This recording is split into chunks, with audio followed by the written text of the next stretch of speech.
Assalamualaikum warahmatullahi wabarakatuh. Salam sejahtera untuk semuanya. Saya Pak Ali dari Insight Jember.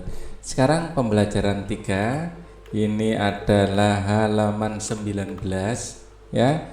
Untuk pembahasan yang lain bisa dilihat di sini. Ini adalah playlist. Dengan menggunakan playlist maka pembahasan bisa didapatkan secara urut dan runtut. Jadi gunakan playlist.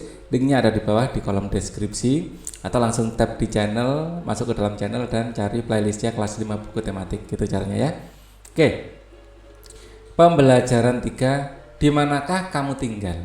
Ya, kalau Pak Ali tinggal di Surabaya, Jawa Timur. Ya, Surabaya, Jawa Timur.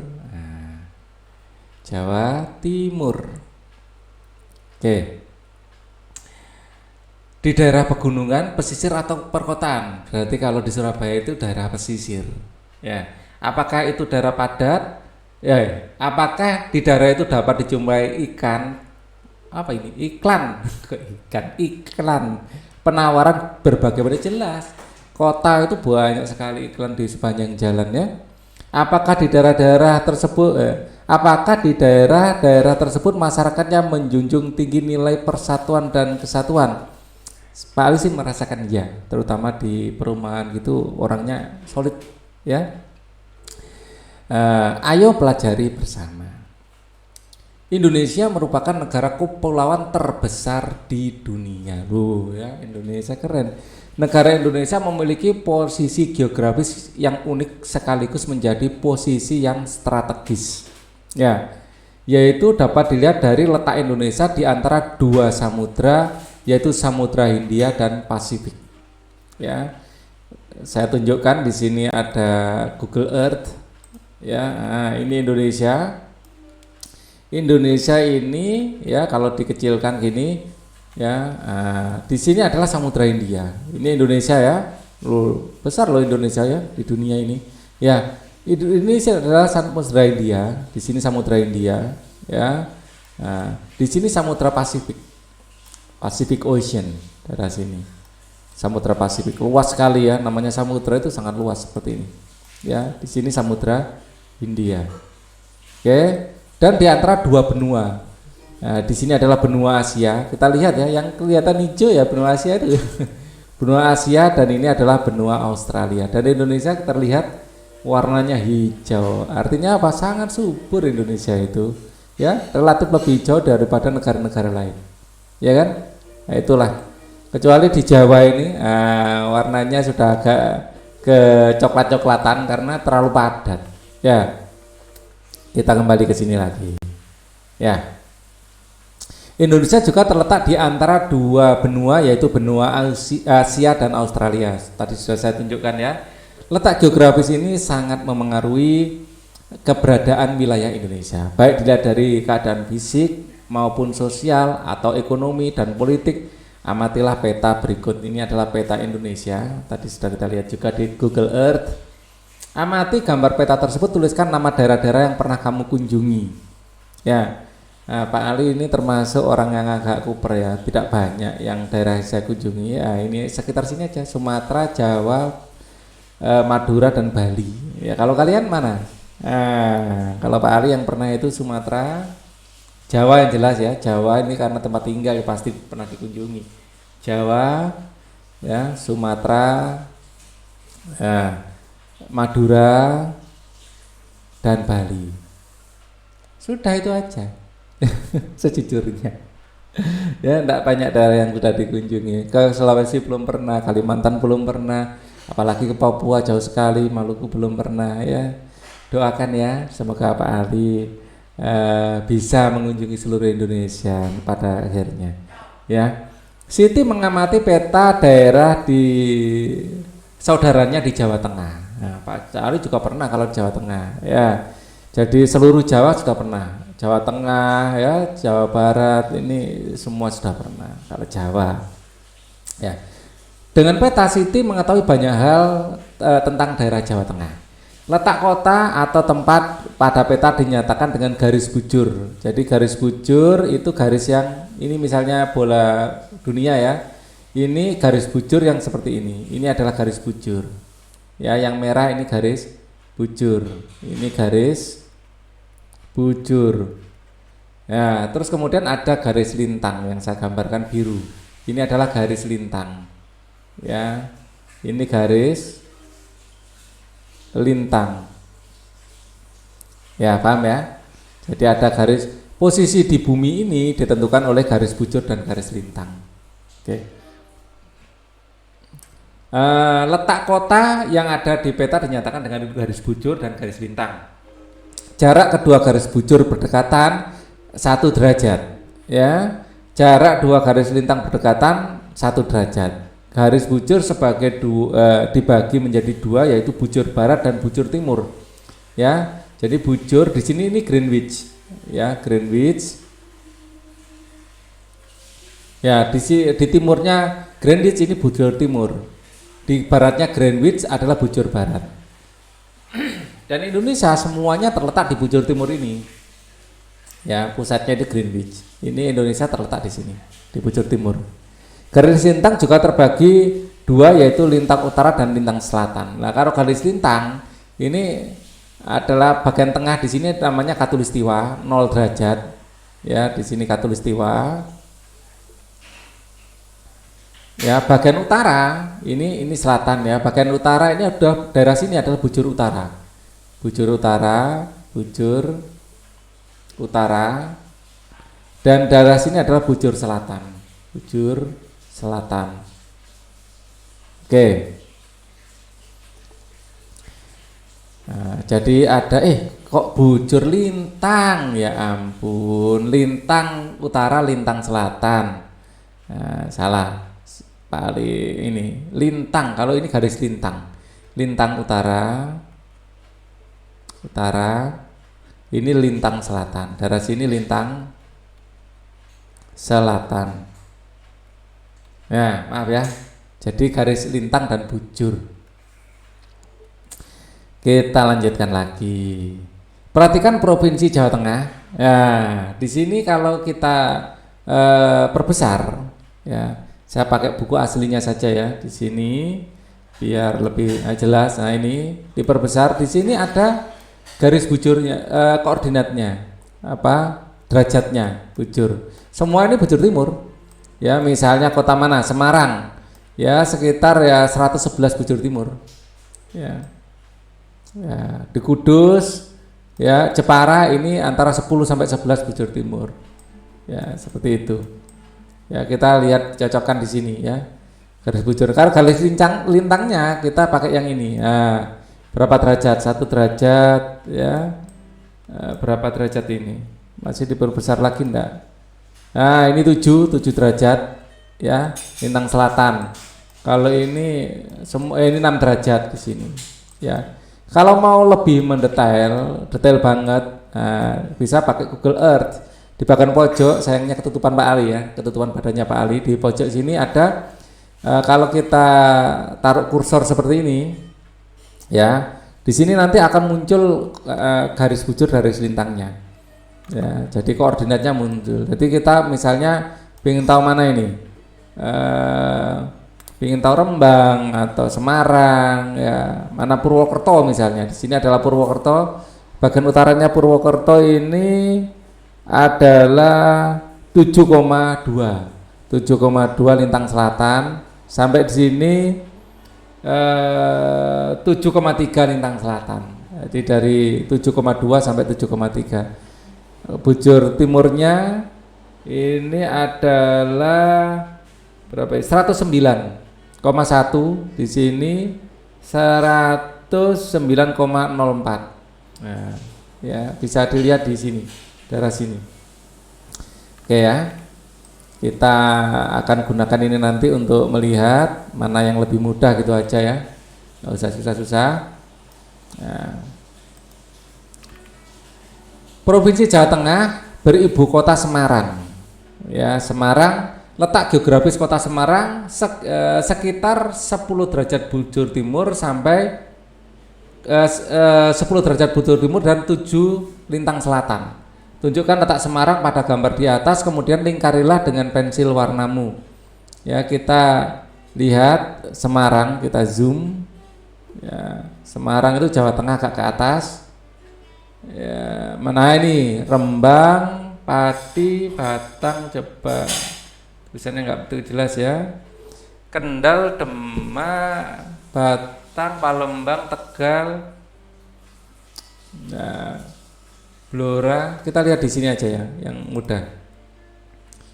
Nah, ini Jepara, Kudus. Nah ini Semarang, ya Semarang di sini.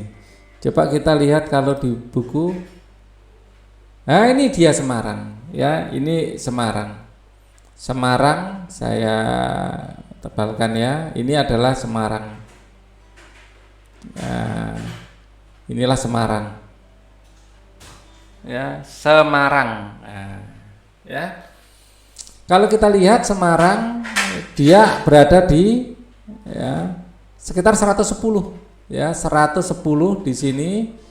Jadi bujur timurnya kita lihat di 7, sekitar 7 ya. Di sini 7 derajat. 7 derajat ya. Kayak Semarang sekitar segitu. Nah, kita kecilkan lagi. Kemudian tunjukkan letak Semarang pada gambar di atas, kemudian lingkarilah dengan pensil warna. Lihatlah peta di kelasmu atau buku atlasmu, pilihlah 10 kota di kabupaten pada peta di atas, kemudian tulislah letaknya menurut garis lintang dan garis bujur, tuliskan dalam tabel berikut. Ya, nama tempat misalnya kita pakai ini aja ya, kita lebih mudah pakai ini. Ya, ya. Di Semarang di sini ada mana ini? Wedung ya.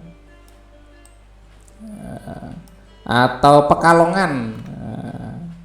Dekat-dekatnya Semarang sini aja ya. Ambarawa sebentar. Semarang ini ya, Semarang.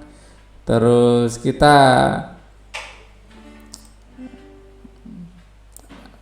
secara acak ya, sekitar Semarang sini aja ya. Misalnya Kaliwungu. Kaliwungu ini 6 derajat, 5 ya, lintang selatan 6,5 derajat. Kaliwungu misalnya ya, Kaliwungu. Kaliwungu. Jadi kalau di sini Kaliwungu itu mana? Semarang ada Kendal. Kendal kita untuk nama kotanya saya ambil dari buku aja ya biar enak. Ya kalau Kaliwungu kota kecil, Kendal mana ini? Semarang. Nah ini Kendal. Ya, jadi saya ngambilnya dari sini. Ya. Nah, ini saya perbesar. Oke. Kita akan kerja Semarang ya. Sebelahnya ada Kendal. Kendal kalau kita lihat di Google Earth sini adalah 6,5 lintang utara, lintang selatan. Ya, Kendal. Oh, kita pakai di sini ya. Kendal misalnya. Ya, garis lintangnya adalah 6,5 lintang selatan. Ya, semuanya di sini lintang selatan ya, lintang ya. Jadi garis lintangnya semua lintang selatan. Ya, bujurnya semua adalah bujur timur. Ya, semua di Jawa Tengah semuanya adalah lintangnya selatan dan bujurnya timur. Jadi saya tambahkan di sini aja biar nggak nulis lagi. Ya, timur. Oke. Jadi 6,5 garis bujurnya kita lihat Kendal tadi adalah 110,1 ya, 110,1 ya. Kita pilih lagi HP Semarang, Kendal, Temanggung ya, kita cari Temanggung ya, Semarang dan sekitarnya Temanggung ya, Temanggung ya. Paling enak cari Google Earth Temanggung mana ya, mana ini.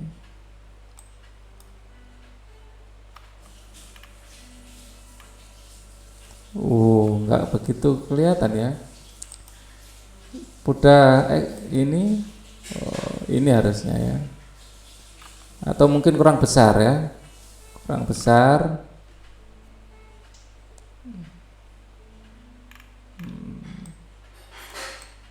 Semarang. Nah ini. Komplit kalau ini. Temanggung. Di sini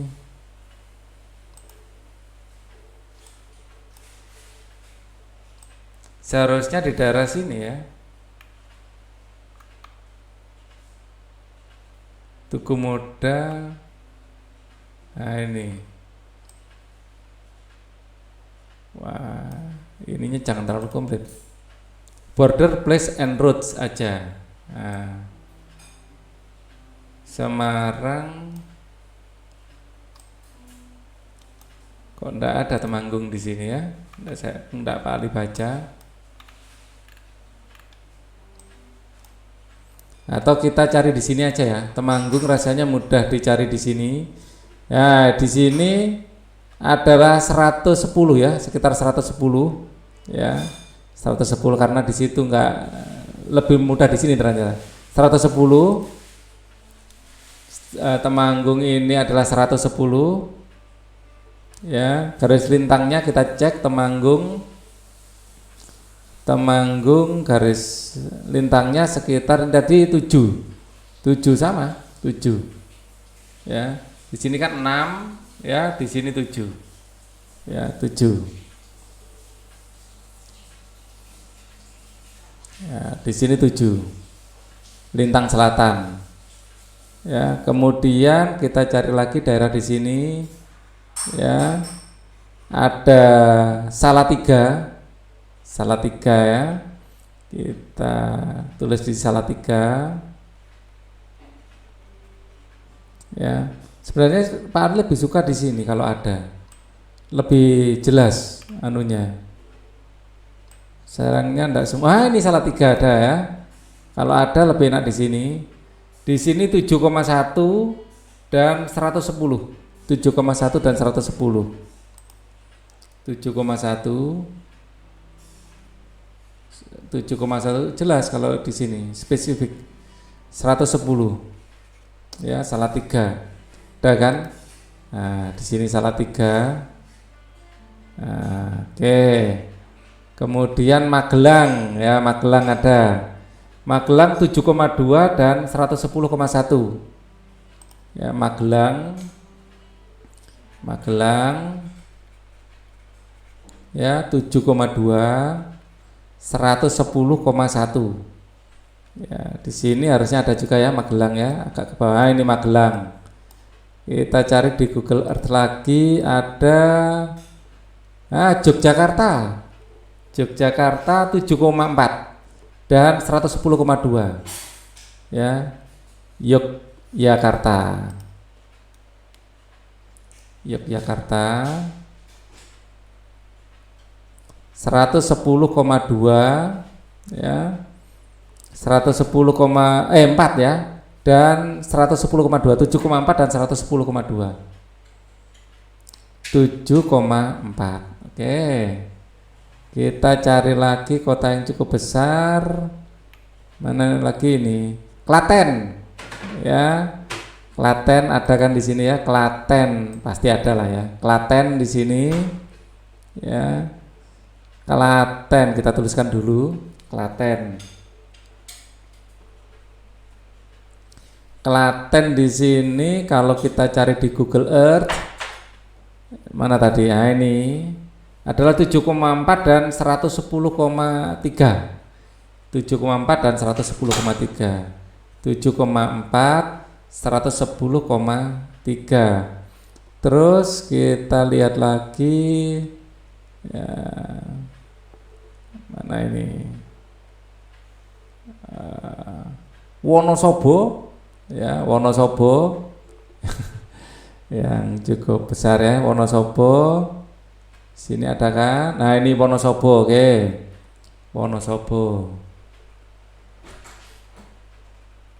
Wonosobo kita lihat di Google Earth Wonosobo ini 7,2 dan 109,5 ya, 109,5 dan 7,2. Kemudian kita cari lagi Jemblung, ada enggak di sini Jemblung dekatnya Wonosobo? Nah, di sini enggak ada ya. Oke, kita cari yang sama-sama ada aja. Kotanya Pekalongan. Di sini kan ada kan Pekalongan, ada ya Pekalongan.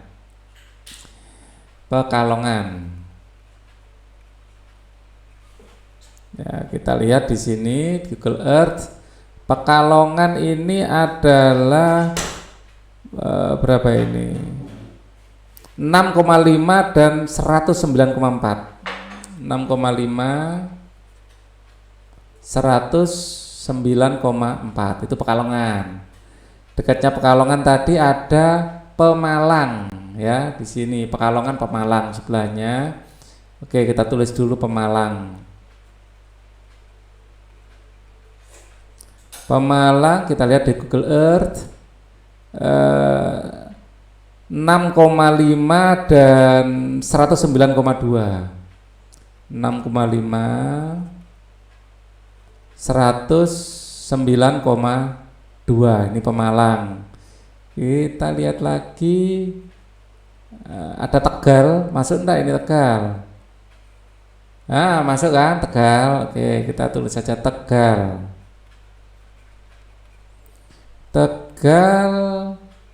Nah, dekatnya Tegal dan Brebes itu 6,5 dan 109,08. 6,5 dan 109.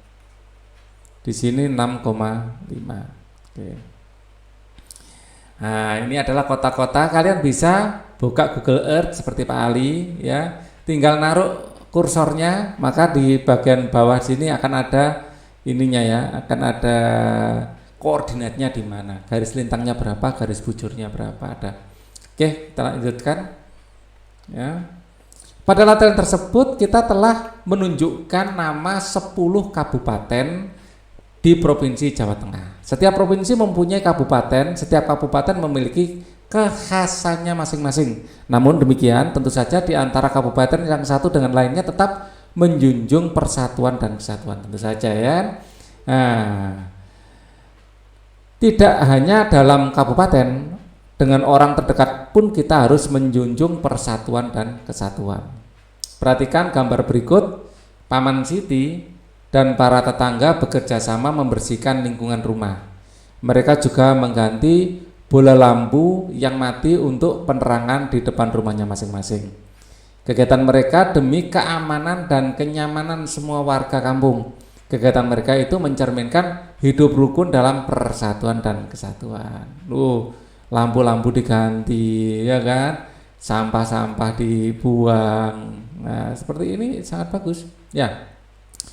Ada perilaku yang mencerminkan persatuan dan kesatuan dalam masyarakat. Sebaliknya, ada juga perilaku yang tidak mencerminkan persatuan dan kesatuan dalam masyarakat. Coba diskusikan secara berkelompok 3 orang temanmu perilaku berikut, kemudian tuliskan contoh-contoh dari kedua perilaku tersebut dalam tabel berikut.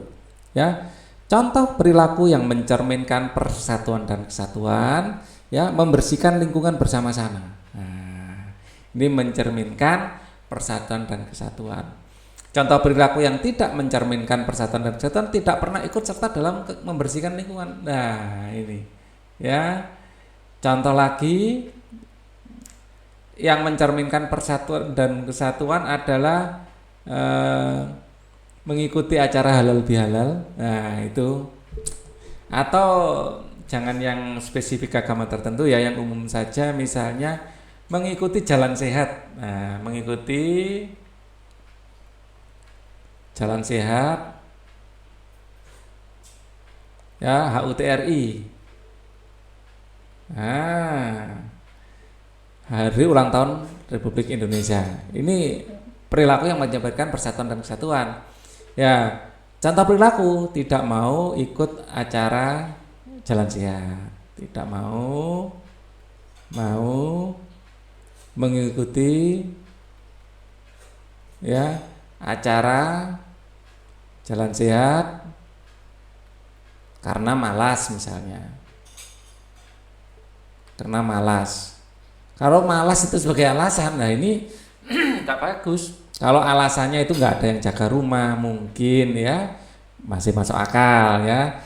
Semuanya ikut, ada satu orang yang harus jaga rumah, nggak masalah. Ya memang harus seperti itu, dibagi tugas. Tapi karena kalau alasannya itu malas, wah itu jangan. Ya kita harus menjaga persatuan dan kesatuan dengan tetangga-tetangga kita. Ya. Terus kemudian perilaku yang mencerminkan persatuan dan kesatuan adalah menghadiri menghadiri undangan rapat RT misalnya, menghadiri undangan rapat RT. Nah, contohnya tidak mencerminkan persatuan ya tidak mau menghadiri walaupun diundang, tidak mau menghadiri rapat RT walaupun diundang. Nah, diundang. Ya ini ya tidak mencerminkan persatuan dan kesatuan ya. Atau perilaku yang mencerminkan persatuan aktif di grup WA mungkin ya, di RT kan ada di situ. Jadi aktif maksudnya kalau ada masalah-masalah itu memberikan pendapatnya ya. Nah, itu perilaku yang mencerminkan persatuan ya. Aktif berkontribusi di grup WA RT ya, sama sekali tidak mau diundang misalnya, tidak mau terlibat urusan RT.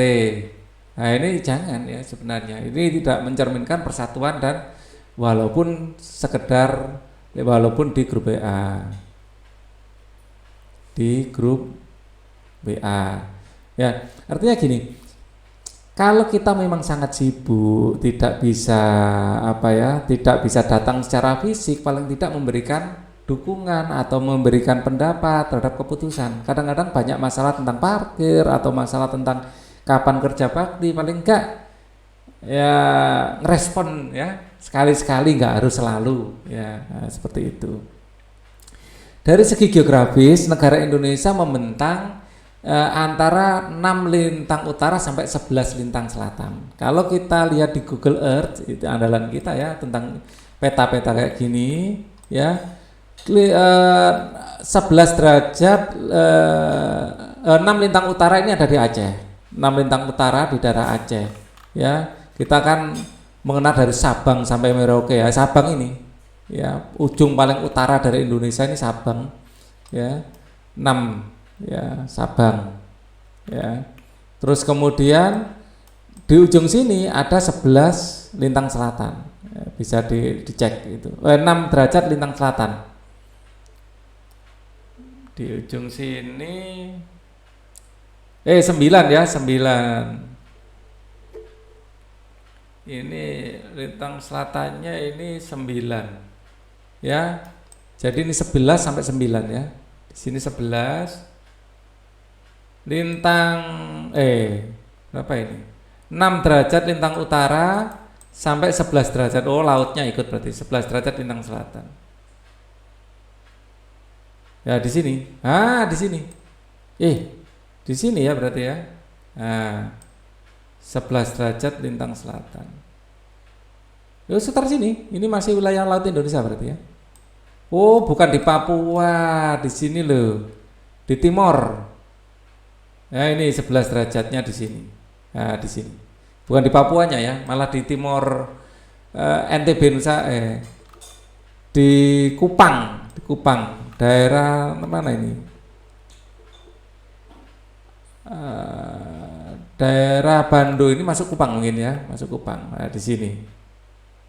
Nah, di sini 11 derajat lintang selatan. Oke. Jadi 6 derajat lintang utara dan 11 derajat lintang selatan. 6 derajatnya ini ternyata di Sabang ya. dan 11 derajat lintang selatannya ada di sini. Di daerah Namodale. Nah, Namodale. Adalah Namodale. Oke. Sini ya, biar tahu wilayah Indonesia itu sangat luas. Ya. Dan 95 bujur timur. Nah, ini juga ada di Sabang kalau ini. 95 bujur timur ya. Di sekitar sini 95 di sini ya, 95 bujur timur. Pak Ali sambil melihat angkanya di sini sampai ya di sini. Nah, kalau ini pasti di ujung sini ya, 141 bujur timur ya, di daerah mana ini kok malah ya, Botar Merauke.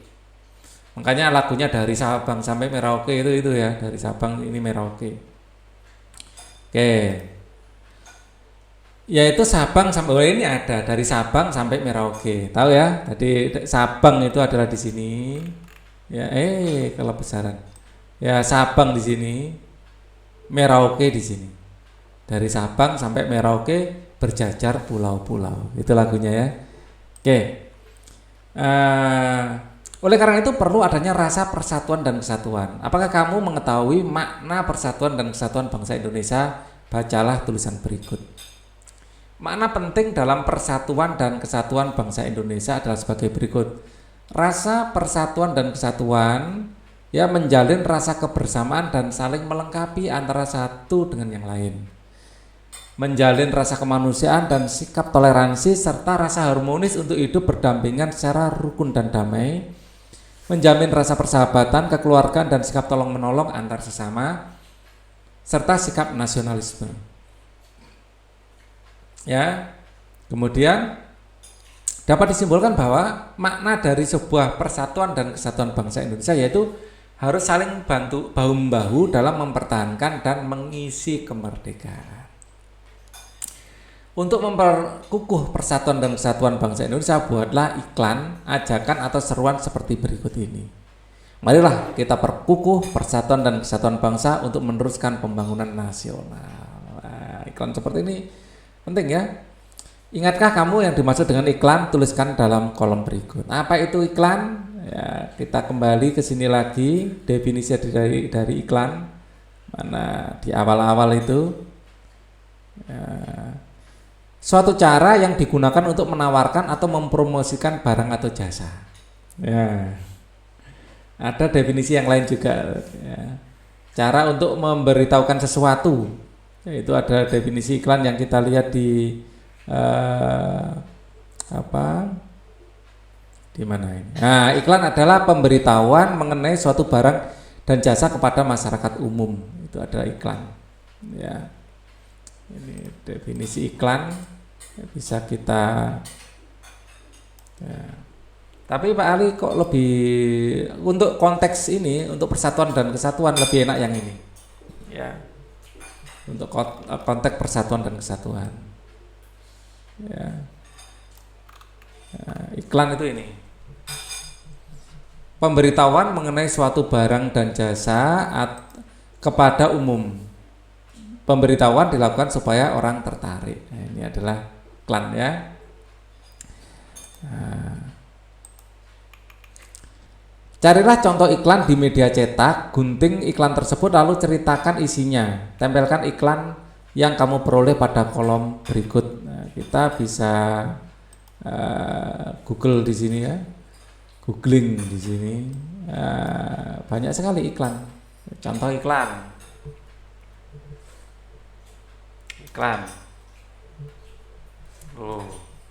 Banyak. Ya, kita ambil salah satu ya, apa iklan ada lampu, ada ini misalnya iklan ini ya, kita pilih ya salah satu aja secara acak ya, atau iklan sabun di sini ya,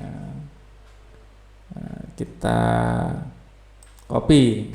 Salah satu ini adalah Mama Lemon. Nah, tempelkan iklan yang kamu peroleh dalam kolom berikut ya, kita tempelkan. Wah, besar sekali ya. Wah, tapi ini informasinya nggak banyak. Kita cari informasinya yang cukup banyak. Ya, ini anti kuman. Nah, ini mungkin bagus. Ya. Atau di situ ada. Ah, ini aja. Ya. Nah, di sini.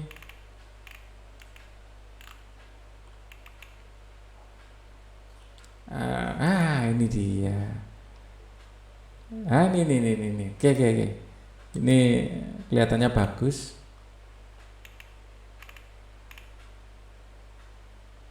Oke.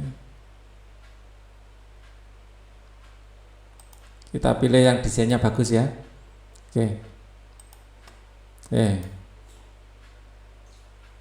Nah, tempelkan iklan di sini. Ini karena tugas ya, bukan bermaksud mengunggulkan satu benda dari yang lain. Oke, terus kemudian tempelkan yang kamu perlu pada kolom berikut. Carilah iklan media cetak gunting iklan tersebut lalu ceritakan isinya. Isinya ini apa? Ini adalah iklan sampo. Ya, ini adalah iklan sampo. Di sini aja ya, komentarnya di sebelahnya sini. Ini adalah iklan sampo. Iklan sampo ya, sampo gitu aja ya, nggak usah double O. Kita lihat di sini ada ciri-ciri iklan yang bagus. Apakah iklan ini sudah memenuhi ciri-ciri iklan yang bagus? Ya, di sini ada ciri-ciri iklan yang bagus. Ya, iklan memiliki unsur-unsur. Apakah iklan kita yang kita pilih ini memiliki unsur-unsur ini? Ya. Nama produk apakah ada? Ada, tentu saja. Ya, di sini nama produknya adalah Head and Shoulder. Ya. Oke, ada. Ya. Jadi unsur iklan ya. Nama produk ada, gambar menarik ya, gambar menarik. Kalimat iklan best anti dandruff shampoo. Ya, ini adalah sampo anti ketombe terbaik. Ya, oke, masuk. Keunggulan produk ya ini anti dandruff cool menthol. Ya, ini. Jadi anti ketombe. Ya. Jadi cool menthol ya, cool menthol ini rasa mentol ya, mentol dingin ya. Bukan rasa di lidah tapi rasa di kulit ya, rasa mentol. Jadi dingin ya di kulit. Kemudian Cleo Beauty Hall of Fame. Masuk keunggulan ini, masuk Cleo Beauty Hall of Fame. Beauty Hall of Fame 2016, artinya ini kayak penghargaan gitu ya. Oke, thank you for our chance to be. Oke ya, ini bentuk iklan juga. Harga produk tidak ada, nomor telepon tidak ada, alamat pengiklan tidak ada. Ini memang untuk 456, untuk produk-produk massal seperti ini 56 ini ya. Untuk produk massal itu memang sering untuk perusahaan besar ya, perusahaan produk massal ya, produk massal yang perusahaan besar ya, produk massal, perusahaan besar memang ya sengaja tidak diberikan, karena itu biasanya urusan distributor, tidak diberikan, sengaja tidak diberikan. Oke, kita lanjutkan lagi sekarang di sini. Ayo renungkan, apa saja yang sudah kamu pelajari hari ini, apa manfaat pembelajaran yang kamu pelajari hari ini. Yang pertama, kita memahami posisi suatu wilayah dilihat dari garis bujur dan lintang. Kita ya memahami posisi wilayah dilihat dari garis bujur dan lintang. Kita memahami lebih mendetail tentang unsur iklan. Kita memahami unsur iklan. Apalagi yang kita pahami hari ini, ya, kurang lebih itu ya. Di awal-awal tadi kita belajar, ya itu posisi Indonesia ya. Oke. Nanti pembelajaran 4 akan kita pelajari ya. Tapi ini kita baca dulu. Apa yang kamu lakukan ya untuk menjalin persatuan dan kesatuan antar anggota keluarga? Apa keluargamu yang lakukan untuk menjalin persatuan-kesatuan antar tetangga masyarakat? Yang pertama dulu ya. Apa yang kamu lakukan untuk menjalin persatuan dan kesatuan antar anggota keluarga? Nomor 1, saling menghormati, saling menyayangi tentu saja ya, saling menyayangi, saling menjaga, ya, saling menyayangi,